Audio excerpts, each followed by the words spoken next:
You don't have to try so hard. People like you don't make partner. He said it loud enough to bounce off the glass walls. Laptops glowed around the table like tiny spotlights, and 20 faces turned to watch me shrink. The boardroom smelled like cold air and expensive water.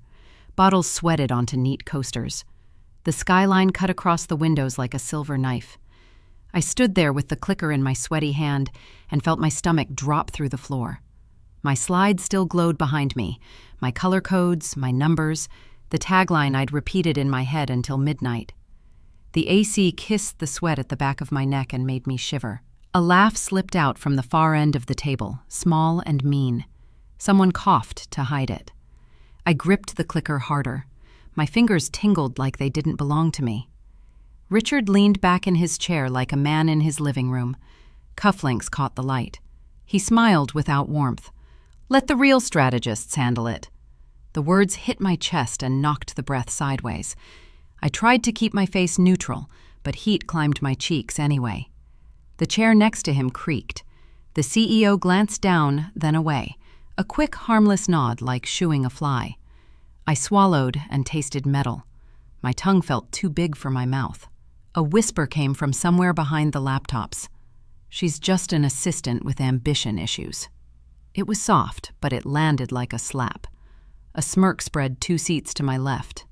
Another pair of eyes darted to their screen, pretending to type. The kindest face in the room looked at me, and then at the table, as if eye contact could get them fired. I'd stayed up all night for this. I'd eaten crackers over my keyboard and circled verbs until they had teeth.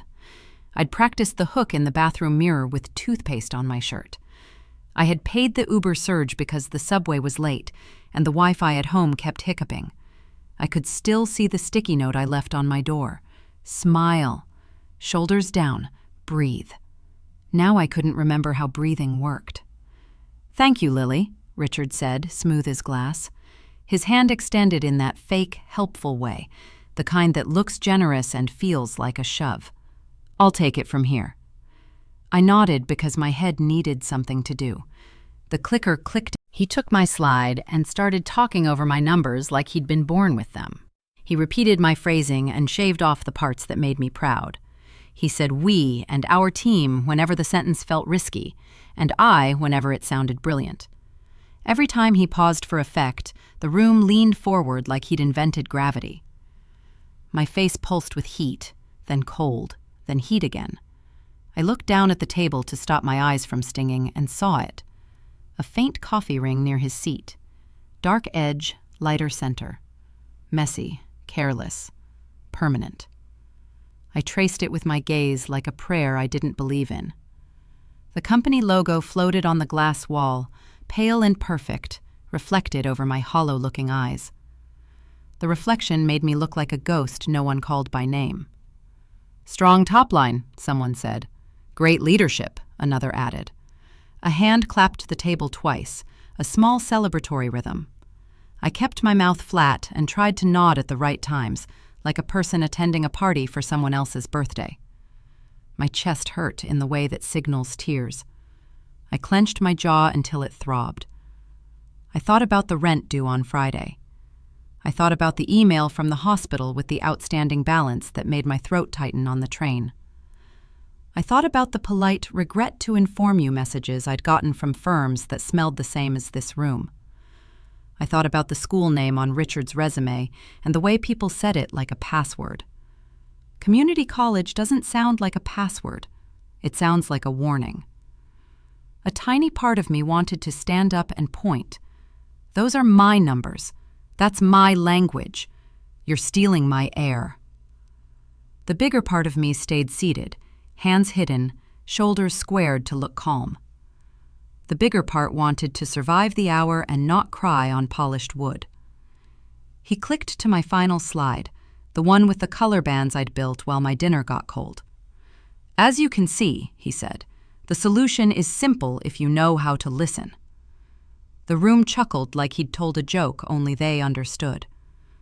My nails left crescents in my skin. My breathing got shallow and fast, the way it does when you remember a nightmare in the middle of the day. A bead of sweat slid from my hairline and stung my eye. I felt the clicker still in my palm and realized I'd never put it down. My hand had molded around it, damp and stiff. I pried my fingers off one by one and set it on the table as quietly as I could. The plastic kissed the wood, a soft little sound that felt enormous. I wiped my palm on my skirt and felt the fabric catch on my skin. As people stood, a chair leg squealed, and the squeal ran up my spine. Someone brushed my shoulder and murmured, "Tough room." I almost laughed. I almost said, "I know." My throat wouldn't risk it. I didn't want to hear my voice come out small and scared. Richard reached for his bottle of water and left a fresh ring beside the old one. He didn't look at me. He didn't have to. He knew I'd watched him win with my work. I wondered if he ever felt heat rise in his face, or if cold air followed him like a loyal dog. I wondered what it's like to move through rooms expecting applause instead of oxygen. I kept my eyes on the logo in the glass. It floated over my reflection like a crown on a broken statue. For a second, I saw what they saw. A young woman reading notes in a chair that wasn't really hers, chewing the pain like gum and pretending it tasted fine. I pressed my tongue to the roof of my mouth and felt it tremble. My hand found the edge of the table. Smooth, cool, real. I pressed down to feel something that wouldn't move. My shoulders dropped a half-inch with the weight of that small fact. I pulled in air, counted 4, let it out, counted 4. Again, again. The room softened around the edges and let me exist. "Good effort," Richard said as he passed, as if he'd tipped a bartender. He didn't stop. He didn't wait for my eyes. The door sighed open and closed behind him, and the silence that followed him out felt heavier than the noise he carried in. I looked at the coffee ring near his seat one last time. I imagined wiping it away and leaving the table spotless. I imagined it staining deeper every day until the wood learned its shape. I imagined drawing a circle around it with a Sharpie and writing my name in the middle, just to see what happened. My chest tightened, then eased, like a tide that finally turned. I swallowed the lump that my heart hit once, hard like a door closing from the inside. The sound in the room, pens, chairs, the hum of the AC, fell into the background. My hands were still unsteady, but my jaw wasn't. I breathed in, held it, let it go. "He won't decide who I am," I whispered.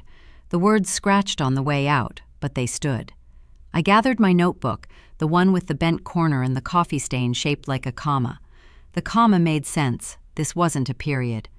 I slid the notebook under my arm and felt the paper warm against my skin. My pulse slowed enough to notice it. I touched the glass as I passed, cool, smooth, indifferent, and saw my face settle back into itself. I walked to the door on legs that remembered how. My palm pressed the handle and came away damp. I wiped it on my skirt and didn't care about the mark it left. The hallway on the other side would be bright and busy and full of people who'd watched me fold. I knew that. I also knew the folding wasn't the end. I paused with the door half open, breathing the thin mix of coffee and air freshener that always made this place feel cleaner than its intentions. My shoulders squared, my throat loosened. My voice found a shape I recognized, but he had no idea what kind of people like me become. When I walked into the office that morning, I thought maybe it would all just feel normal again. It didn't. The fluorescent lights hummed like they were whispering my name, and every sound, heels clicking, phones ringing, the faint drone of printers, felt sharper, louder. I smiled at the receptionist, but she didn't look up. My reflection in the glass wall looked small, like someone rehearsing how to exist. I reached my desk, opened my laptop, and froze. My project folder, gone. I blinked, refreshed the screen, searched my name twice. Nothing. The pitch I'd spent weeks perfecting had vanished like I'd never touched it. A new name sat there instead. Lead strategist, Richard Hale. My stomach twisted. I scrolled again, slower this time, hoping I'd misread it. But no. Every slide, every note, every word now belonged to him. The system had quietly erased me overnight. My throat tightened, but before I could even process it, my phone rang. HR. "Hi, Lily." I set down my box, a few pens, a notebook, my cracked mug, and a tiny plant whose leaves had started to curl at the tips. It looked like it was giving up. I felt the same. When I turned around, I caught the looks, quick, guilty, sideways glances from coworkers passing by. One man whispered just loud enough for me to hear, "Guess she learned her place." Someone else muttered, "She's lucky she still has a job." I laughed. Just a short sound, brittle and wrong, like glass snapping. I wanted to scream, but the laugh came out instead. It was easier to pretend it was funny than to let them see I was breaking. I sat down, pressed my palms flat on the desk, and stared at the blank monitor. The cursor blinked, patient and cruel. My phone buzzed. I thought maybe someone, anyone, would text something kind. But it wasn't that. It was a hospital reminder. Balance due, $128,900. The number looked unreal, like a code for how trapped I was. Mom's surgery couldn't wait. I had begged the insurance, begged the billing office, begged anyone who would listen, and now I was sitting in a cubicle next to a copier, stripped of my project and my paycheck's only chance to grow. I pressed my thumb to the phone screen until it dimmed. My chest hurt. I took a sip from my mug to distract myself, but it cracked mid-sip. A thin line split across the ceramic, right under the handle. I stared at it, watching the coffee seep into the fracture, slow and dark. It looked like my life in miniature, still holding together, but for how long? I ran my fingers along the crack, feeling the edge, the warmth fading. "I'll fix this," I whispered. The words came out small, hollow. Even I didn't believe me. Hours passed, though I couldn't tell how many. The printer kept spitting out paper like it was mocking me. Every sound in that office carried a message I wasn't supposed to hear. Laughter from the far side. Footsteps that slowed near my cubicle, then hurried away. I tried to focus on anything else, emails, invoices, busy work, but my cursor kept drifting back to the shared drive. His name was everywhere. Richard Hale. In memos, in project notes, in meetings I wasn't invited to anymore. He'd absorbed my... Then I saw it. The projected profit section. My numbers, but inflated. A red note scribbled in the margin. Confirm with investors. Projected $60 million. $60 million. My mouth went dry. He was pitching my strategy to investors under his name and faking the data to make it look stronger. My body went cold. The hum of the copier blurred into white noise. I read the note again, slower this time, until the letters swam. I couldn't breathe. He wasn't just cruel, he was stealing. I gripped the edge of the desk until my knuckles turned white. Every muscle in my arms felt like wire. My hands shook, but I couldn't let go of that folder. My fingertips went numb, and I realized I was pressing too hard, digging crescents into the paper. My mind was loud. Every sound, laughter, printers, footsteps, blended into one long, hollow ringing. I wanted to march into his office, slam the folder down, and scream, "This is mine!" But the image of Mom in that hospital bed flashed in my mind. The tubes, the pale skin, the bill I couldn't pay. I couldn't risk it, not yet. I closed the folder and pressed it against my chest. My heart was racing so fast it hurt. I wanted to cry, but something inside me was harder than the tears. "He's stealing from the company," I whispered. The words barely made it past my lips. They didn't sound like a threat, more like a confession. My voice trembled, but it carried something sharp beneath it, something alive. The copier behind me started whirring again, spitting out pages, one after another. The sound filled the small cubicle, drowning out everything else. Each page that slid out sounded like evidence, like proof the world keeps copying what it refuses to credit. I looked at the folder again, at his name in bold letters across the top. Richard Hale, Campaign Revision. My fingers tightened around it until the edge bit into my palm. I could feel my heartbeat through the paper. That's when the rage stopped being loud and became quiet, dangerous. I stood still, breathing in toner and dust, watching the copier lights flicker across the wall. My hands stopped shaking, my jaw locked. Something inside me shifted, not broken this time, just awake. I pressed the folder flat on the desk, smoothed the wrinkles, and whispered again, this time steady, almost calm. He's stealing from the company. The machine beeped behind me, paper sliding out in a perfect rhythm. I stared at the folder and let the truth settle in my bones. And that's when I realized he wasn't just stealing from me, he was stealing from everyone. The pages kept coming, one, then another.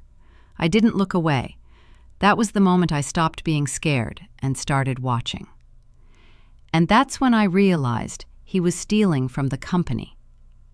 They sat me in the back like I was a guest at my own funeral, a chair against the glass, not at the table, my notebook on my lap, the pen already leaving dents where my fingers pressed too hard.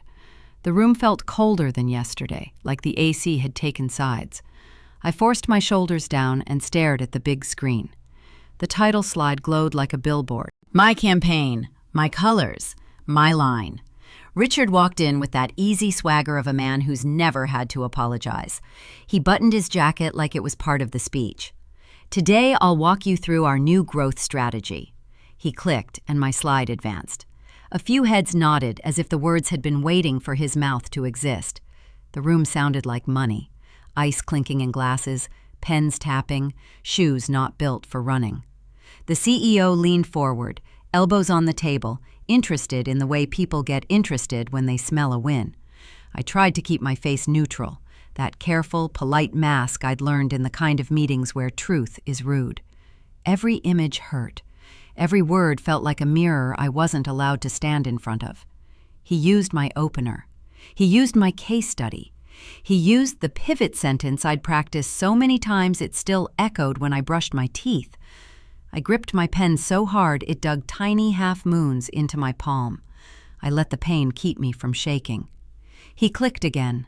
My color bands slid into place. A partner whispered, "Clean." Confident, another murmured, "This is visionary work." My spine tightened.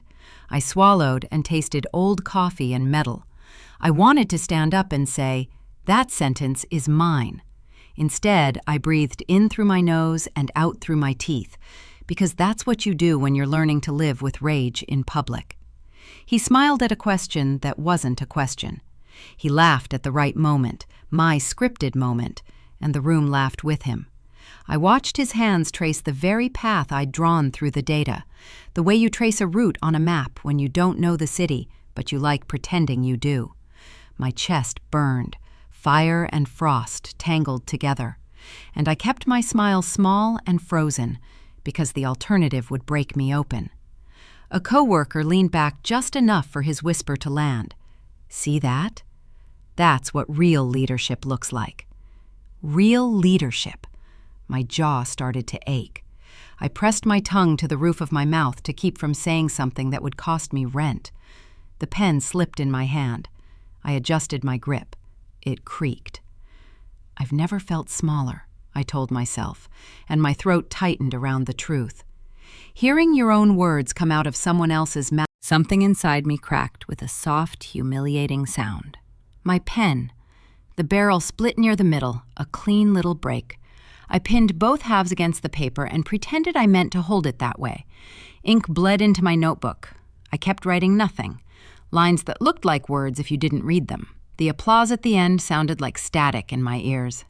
People stood, hands found his shoulders and backs, laughs pinned themselves to his suit like little medals. I pressed the broken pen into the spiral binding and held my notebook close to my chest like armor. If anyone looked at me, I didn't see it.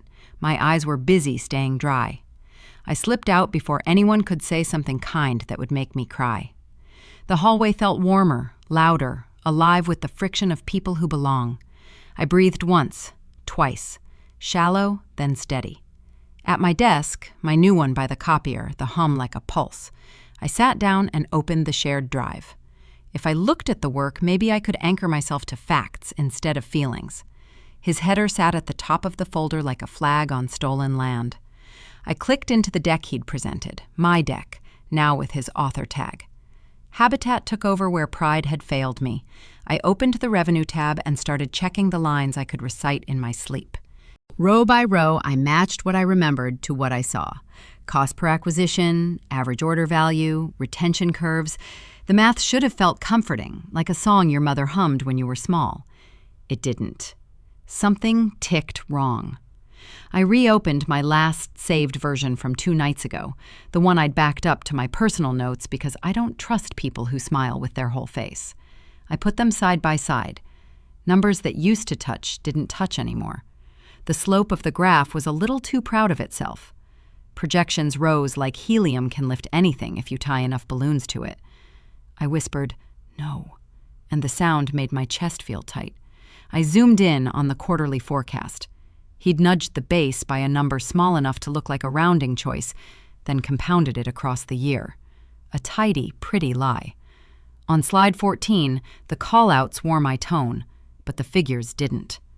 On slide 17, a cohort that should have flattened refused to flatten. My body knew they were wrong before my brain finished the math. I checked the assumptions tab. He'd changed the churn rate.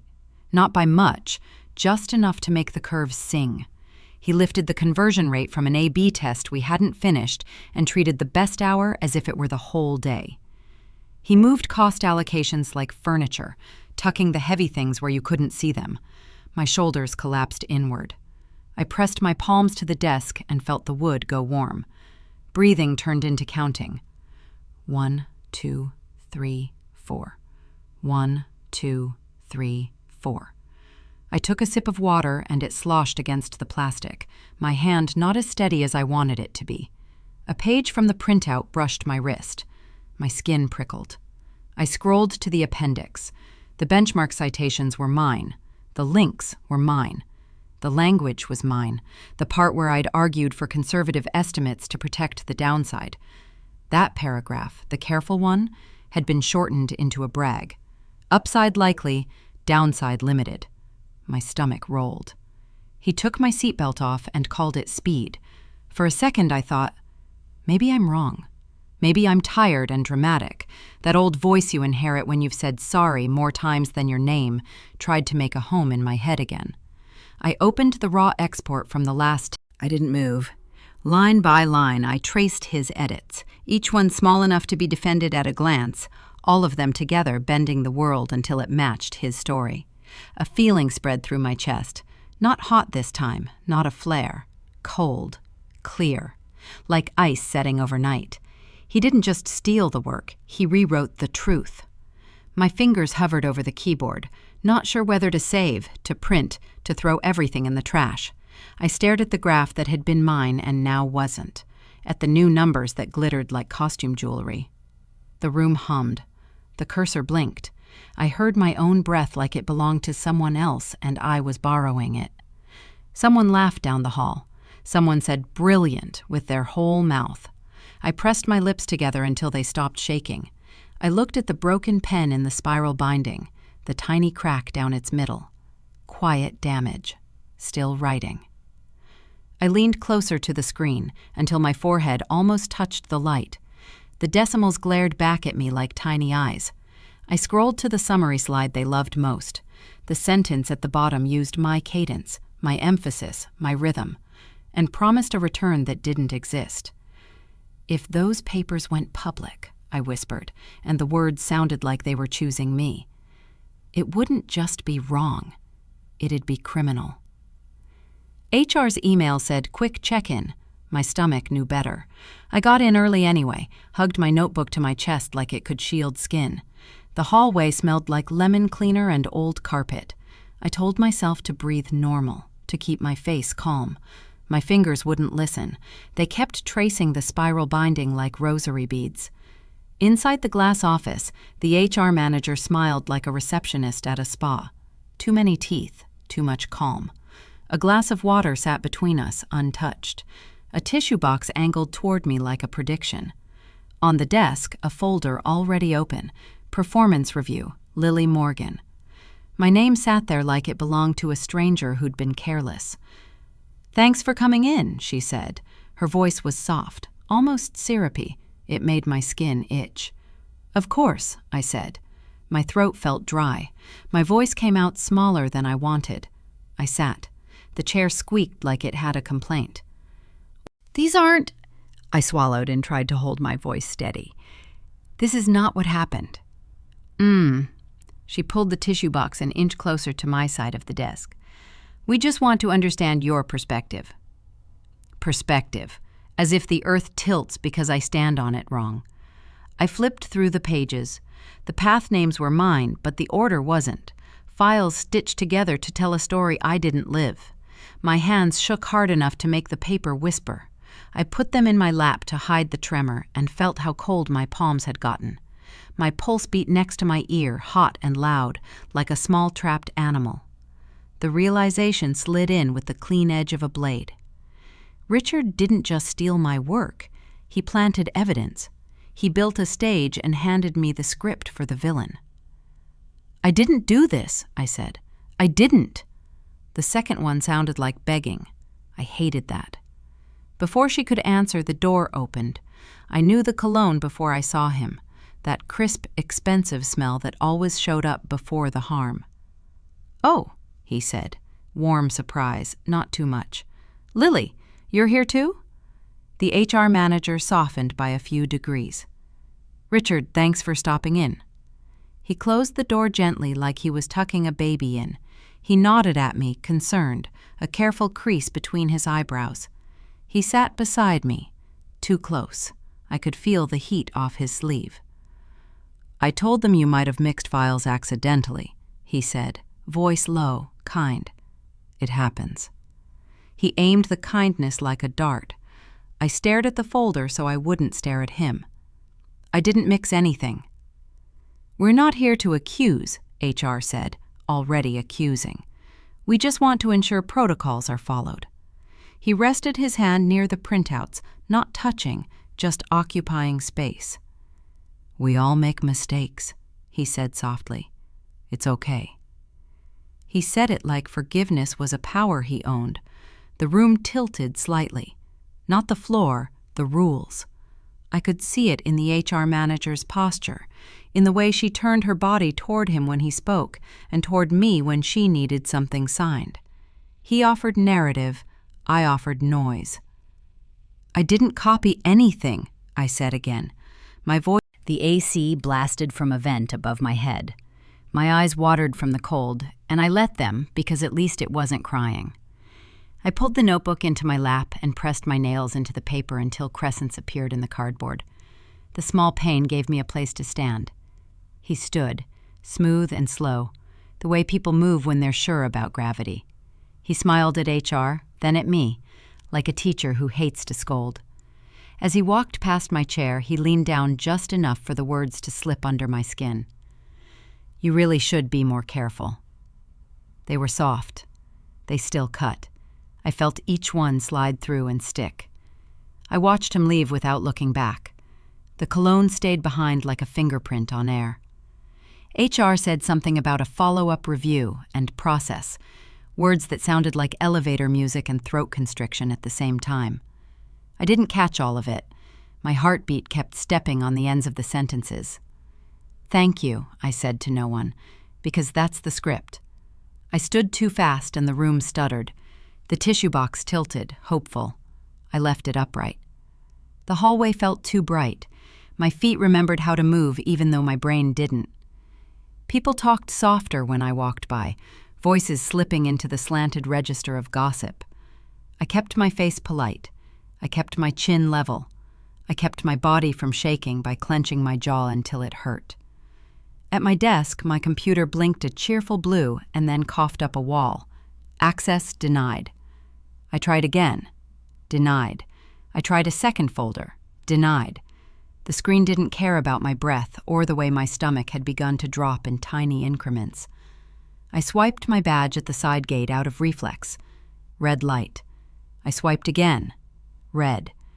The little beep that followed each swipe was small and merciless, like a toddler laughing at something you can't fix. A head popped up over a monitor. Another. A third. I became the kind of show people don't buy tickets for but still watch. Someone whispered. I didn't catch the words. I caught the tone.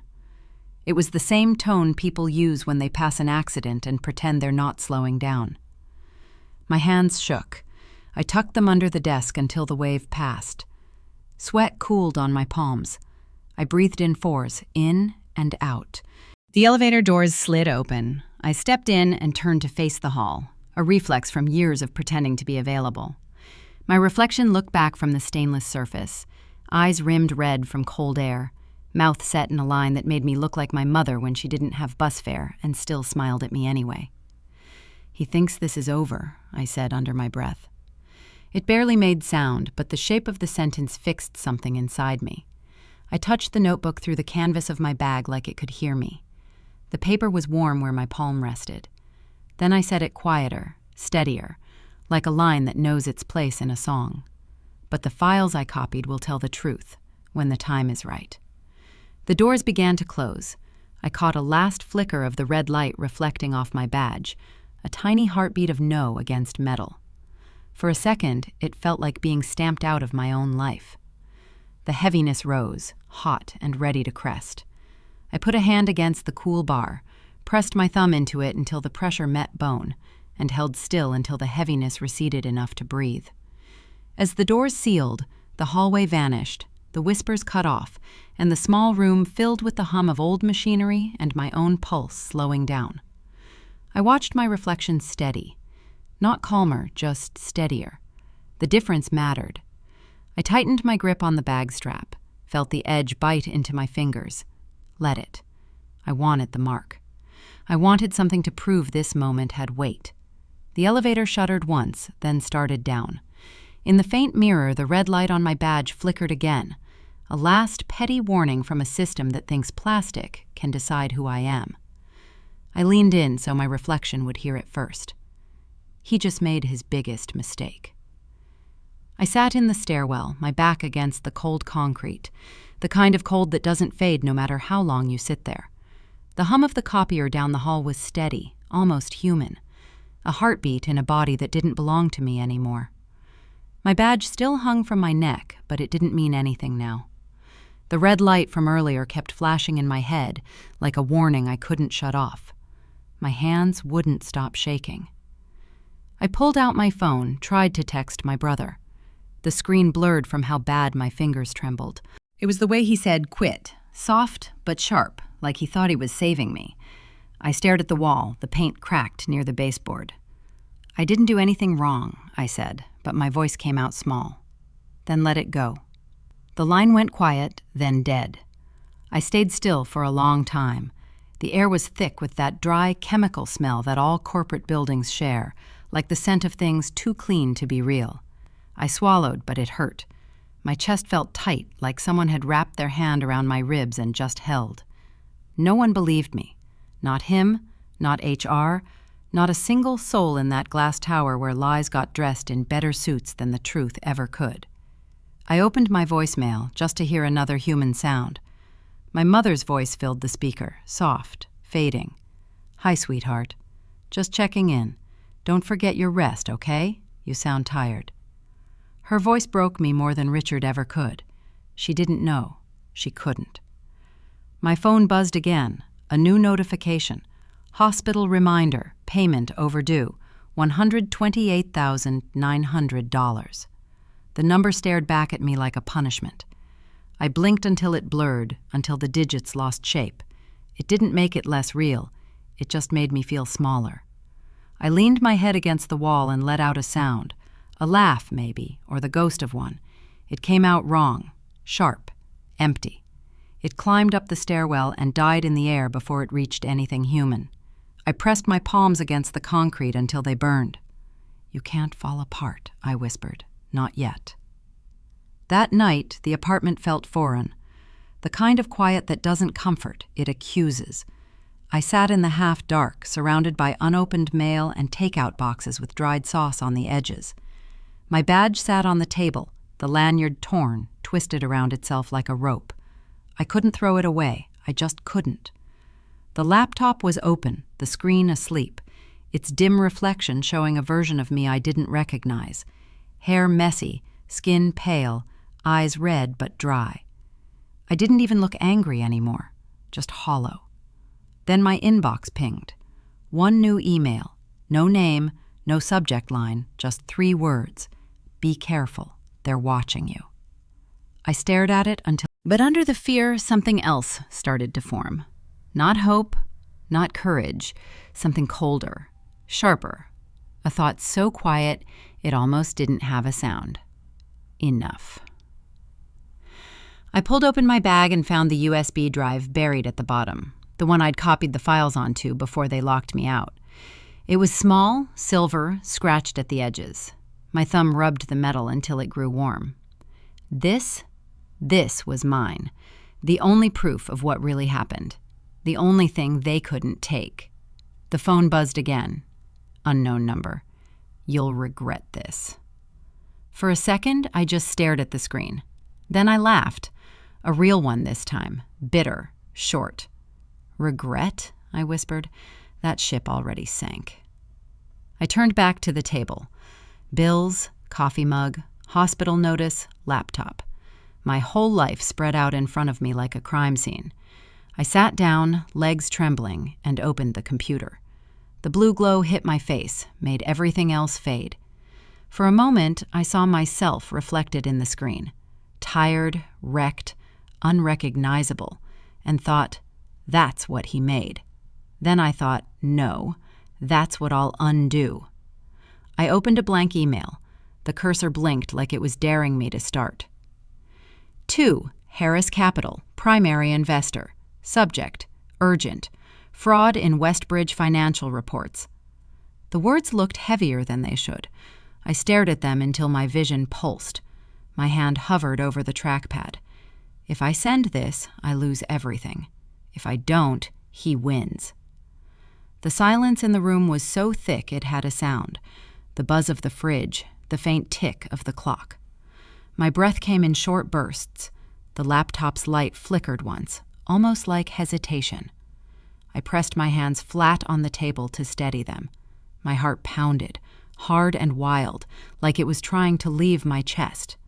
Then, memory. My mother's hospital room, the smell of antiseptic and weak coffee. The way her fingers felt when they squeezed mine, cold but strong. Her voice, thin but certain. Don't let people like that decide who you are. I blinked, and the room came back into focus. The table, the files, the silence. The sound was small, a tap really, but in my head it was thunder. The screen blinked once, then it was gone. Sent. Out there. Alive. I sat there, breathing like I'd just come up from underwater. The cursor blinked in the sent folder, waiting. I watched it until my vision blurred again. Nothing moved. The room didn't shift. The city didn't care. I looked at the badge still on the table, the one that once opened every door. Now it was just plastic, worthless. But the email? That was the real key.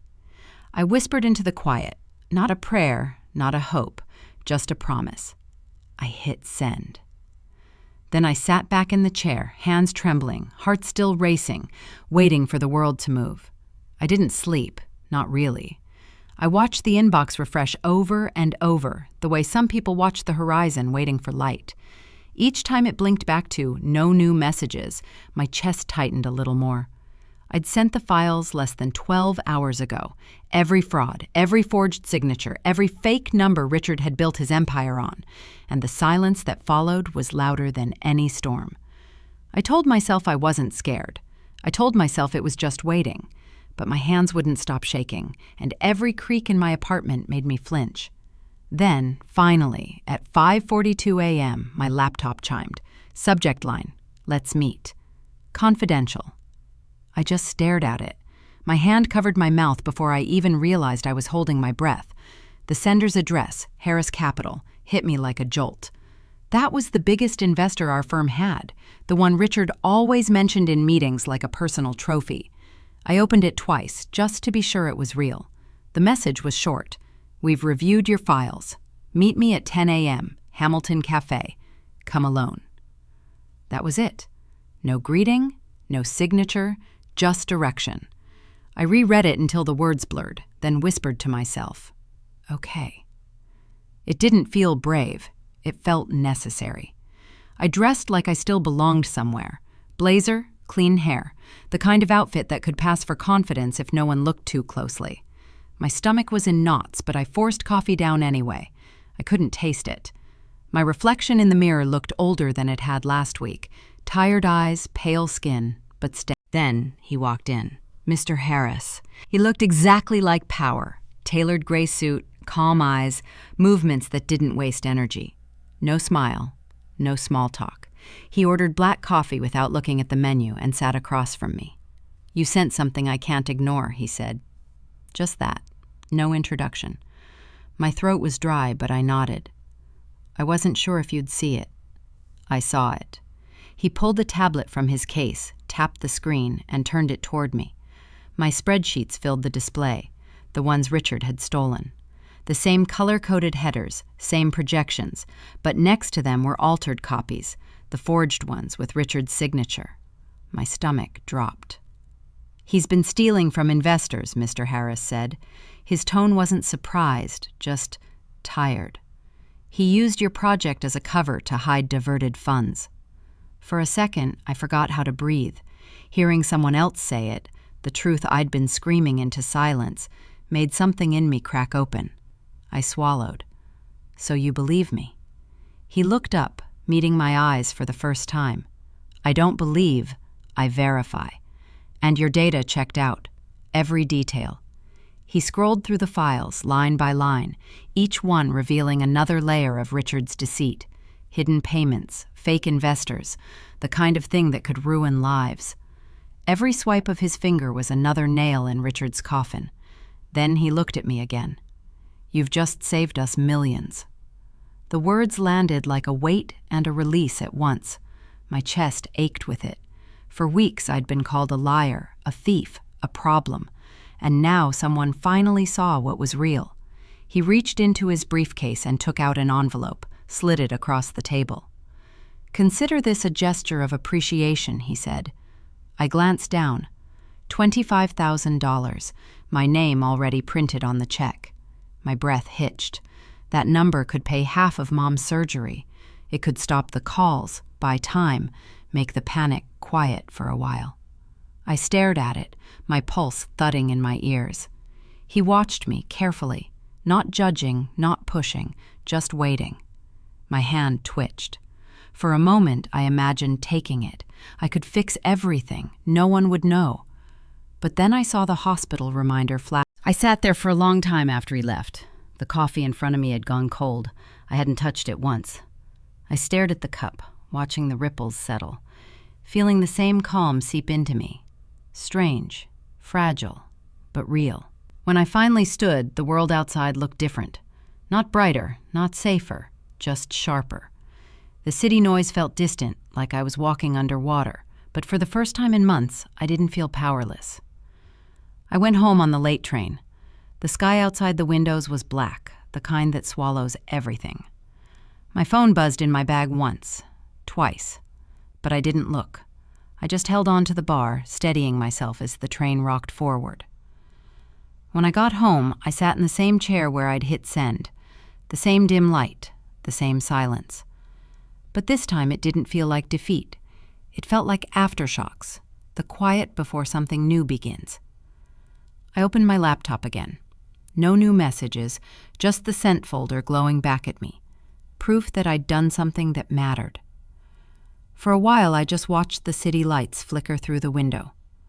I thought of my mother, of her voice, of how proud she'd be, even if she never knew. Then a new notification. One new email. No sender name, no subject line. Just 6 words in the preview. "You did the right thing." I stared at it, heart pounding. It could have been Harris. It could have been the same anonymous sender who warned me before. But it didn't feel like a threat this time. It felt like acknowledgement. A whisper from the dark saying, "I see you." I closed the laptop, leaned back, and finally exhaled. For the first time all day, I let myself believe that maybe, just maybe, I was safe. Then, in the quiet, something outside popped. A faint electric sound. My lamp flickered once, twice, then steadied. I froze. The air felt heavier, still, like the moment before lightning strikes. I looked toward the window, the city lights blinking irregularly now, like the whole skyline was holding its breath. And that's when I realized, calm doesn't last forever, not in a world built on lies. I whispered into the silence, almost to myself. The truth always costs something. My phone buzzed. Then again. Then again. What did you do? They're saying it was you. Call me. This is bad. I stared at the messages and felt my heartbeat climb into my neck. I typed, erased. I put the phone face down like that would quiet the noise. It didn't. By noon, the rumor had grown teeth. Disgruntled employee shares investor data. My name wasn't attached, but it didn't have to be. People love a headline that tells them who to hate. The story moved through chat threads, through hallways, down elevator shafts. It landed on desks like confetti you can't vacuum up. My inbox flooded, half hate, half curiosity. You ruined everything. Be ashamed. Is it true? Strangers called me a traitor. People I'd trained 2 years ago didn't reply at all. Silence wrote their statements for them. I watched the red bubbles pile up and felt something inside me pull tight, like a muscle cramping. That afternoon, Richard called a company-wide meeting. The invite subject line was smooth: integrity and team culture. I went because I wanted to see the expression he wore when he lied. I stood at the back of the room like an uninvited ghost. The projector hummed. The air smelled like stale coffee and the plastic of new chairs. He walked to the front with that same measured confidence, the kind you can't teach. Integrity matters more than anything, he said, voice calm, hands open. His slide said the same words in a tasteful font. He didn't look at the slide. He looked at me. Just for a second, but he did. My mouth went dry. I swallowed and felt the scrape all the way down. He spoke about loyalty, trust, protecting our clients. He mourned the pain a few bad actors can cause. The room nodded like a field of tall grass in wind. A woman near me whispered, "She ruined everything." Another voice softer, "He trusted her." I stared at the carpet pattern until the squares blurred. My hands shook. I hid them by crossing my arms. The skin on my cheeks felt hot, the rest of me cold. I wanted to interrupt, to shout, to tear the slide down and draw arrows on his face. I didn't. I breathed shallow. I stared at his knuckles on the table when he leaned forward to speak softer. He always did that before the manipulation. It used to work on me. It didn't anymore. The meeting ended. People clapped the polite. 2 days later, chaos hit. A whistleblower report went public. Full documents, signatures, the same numbers I had sent. The headlines slapped the world. Westbridge under investigation for investor fraud. It was on every financial feed in under an hour. The office chat went from loud to dead. No memes, no empty confetti, just unreadable silence. HR sent a mass email that said nothing. "We are aware of the allegations. Please remain professional." Professional? The company was bleeding and they were handing out napkins. I stared at the line until the letters separated from the meaning. The partners started closing their doors. People whispered in 2s and 3s, and then dispersed the second a fourth appeared. Richard's office light burned past midnight.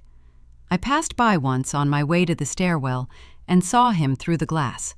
Phone to his ear, jaw tight, one hand rubbing at his forehead like the skin there might peel away and reveal an answer. He looked smaller from that angle. It almost made me feel human toward him. Almost. Around noon, a co-worker who used to step around me like I was an office plant brushed past and paused just long enough to murmur, "They know it was you." Not cruel, terrified. Her eyes darted down the hall like she'd broken a rule by telling me. My stomach flipped, and something cold settled low and steady. My phone didn't stop. Snitch. You'll regret this. You ruined people's lives. I muted the notifications, but the vibrations still drummed against the table. Every buzz felt like a small threat that learned to walk upright. I sat by the window that night with my knees pulled up, watching the lights draw lines down the avenues. I pressed my forehead to the glass until it cooled. "I didn't ruin anything," I whispered. My breath fogged a small circle on the pane. I drew a dot in it with my finger, then wiped it away. I told the truth. Saying it out loud didn't change anything out there, but it rearranged something in my chest. 2 days later, the stock slid like a body hitting ice. Investors walked, meetings canceled, calendars emptied. The strength that used to fill the corridors like perfume thinned to a smell I barely recognized.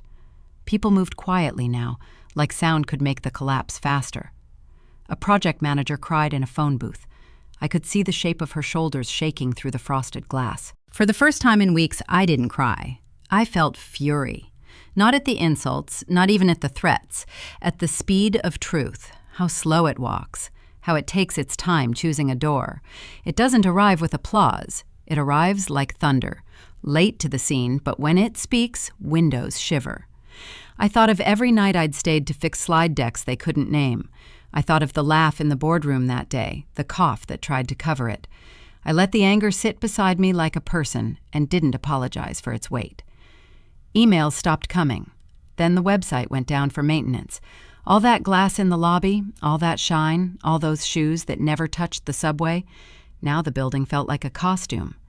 I walked past the lobby once, just to see it. The receptionist's smile had been replaced by the kind of close-lipped line you wear to funerals.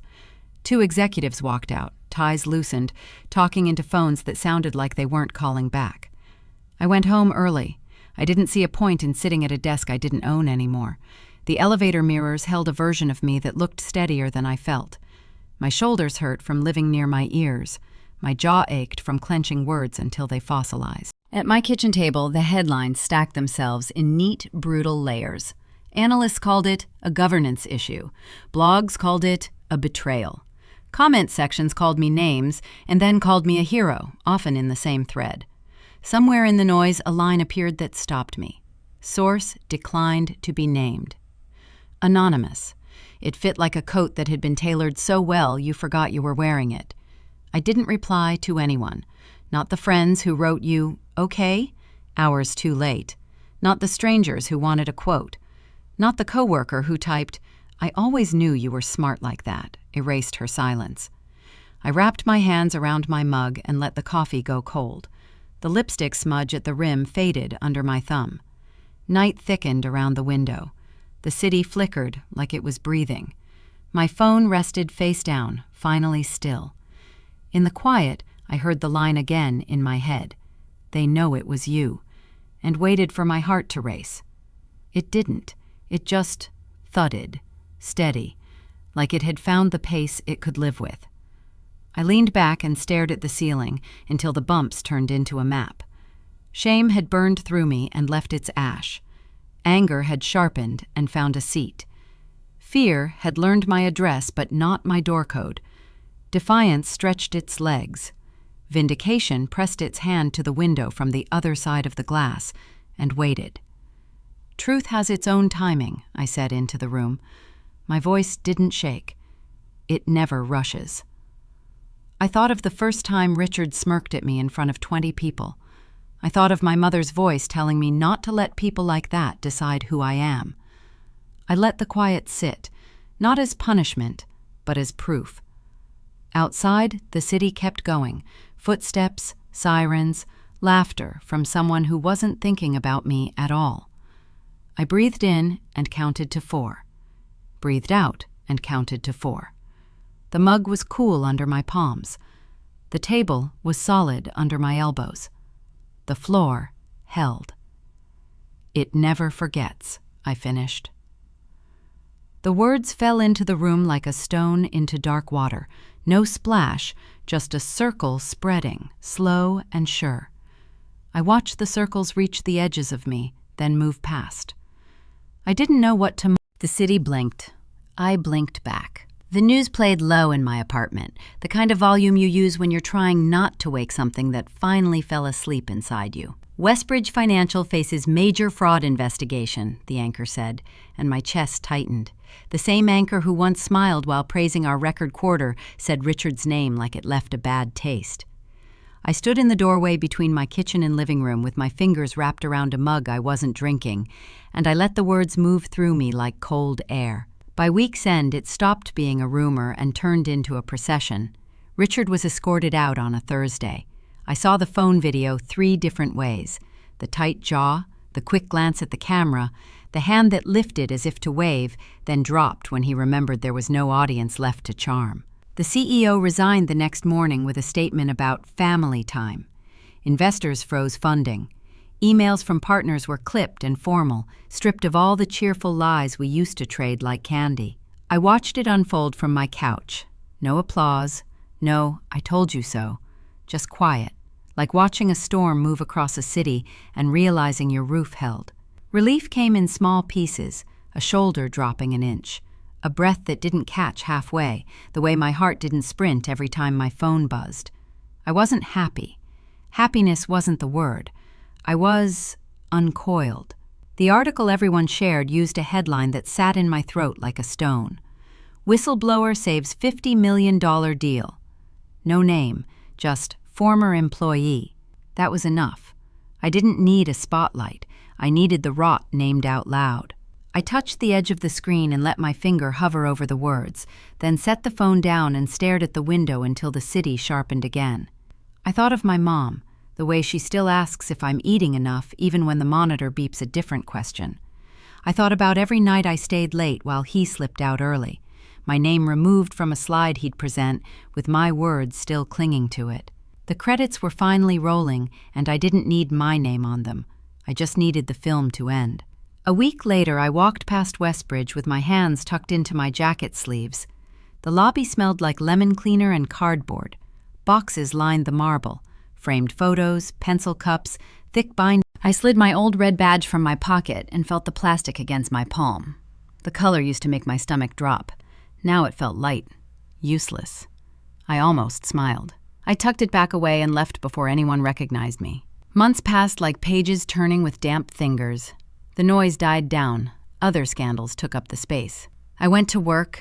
I went to the hospital. I ate soup on my couch and fell asleep with the TV on more nights than I'll admit. Then, one morning, a white envelope slid under my door. No logo, just an address in Chicago typed clean and small. I held it for a second because my hands had started to shake again. I breathed until they steadied, then opened it with my thumbnail. We value integrity. We'd like you to lead compliance. No flattery, no fluff. Just the job and the number and a start date that felt like a clean floor. I packed my life into 2 boxes.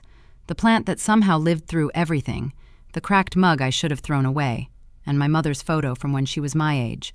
Eyes stubborn and kind at the same time. The city looked smaller from the plane window, tight and shining and a little unreal. I pressed my forehead to the glass until it cooled the heat under my skin. The new office smelled like coffee and possibility, which sounds cheesy until you worked in a place that smelled like fear. White walls without the smugness. People looked me in the eye when they passed. The badge they handed me was heavy and cool, engraved. Chief Compliance Officer, Lily Morgan. I rubbed my thumb across my name until the edge warmed my skin. The same name he once erased from a folder now sat where everyone could see it. I slipped the lanyard over my head and felt the weight settle against my chest like a key that finally fit. Day 1 was a sprint dressed like a stroll. Policy reviews, a brief with legal, a welcome note that didn't make me flinch. I set the plant on the corner of my desk and straightened the frame with my mom's photo until the horizon line sat level in the glass. My assistant, a woman with sharp eyes and a voice I trusted instantly, knocked with a soft rhythm and stepped in. "Your 2 o'clock is here," she said. "Contractor intake." "Send them in," I said, and my voice didn't wobble. He walked in slower than I remembered. The suit fit wrong, too loose in the shoulders, a little shiny at the elbows. He sat without waiting for me to gesture. I let the silence hang for a breath. 1 beat, 2. He'd once told me people like me don't make partner. He'd said it like gravity. Now the pen clicked nervously against his thumbnail, and the table belonged to me. I slid the contract toward him and watched his fingers hesitate before he took it. "No," I said, and I felt the corners of my mouth lift into a smile that wasn't cruel, just true. "I'm the woman you said would never make it." He blinked. The pen stilled. His jaw worked once like a word got stuck on the way out. He looked down first, then away, then back, like the room had tilted and he was waiting for it to level. His hand shook a little when he lifted his coffee. The cup clinked the saucer. Small sound, big echo. We went through the terms. I kept my voice steady. He tried a joke that landed like a wet match. I watched him try to find the rhythm he used to own and come up empty. I didn't enjoy it, I just noticed it, the way you notice the weather and decide to wear a jacket. That was all. No revenge speech, no lecture about consequences. Just paperwork and a line that closed a circle I thought would stay open forever. The universe folded the scene back on itself, neat, quiet, exact. When he left, he took every bit of air he brought with him. I held my new badge in my palm until the heat from my skin sank into the metal. I thought about the meetings where I sat at the end of the table with my mouth closed because speaking cost more than I could afford. I thought about the stairwell where my hands shook too hard to text. I thought about the boardroom where I learned that humiliation echoes in glass longer than applause. And I thought about this room, bright and ordinary, where the air felt safe to breathe. My phone buzzed. A calendar reminder told me I had 7 minutes until the next thing. I set the badge back against my chest and felt the weight settle again, a little heavier, a little kinder. I opened my notes, underlined 2 sentences, and drew a small box beside the policy I wanted to kill first. When the door clicked shut behind him, I let the quiet come all the way in. No one clapped, no one cheered. The world didn't shift on its axis. My shoulders dropped half an inch, and my jaw unclenched.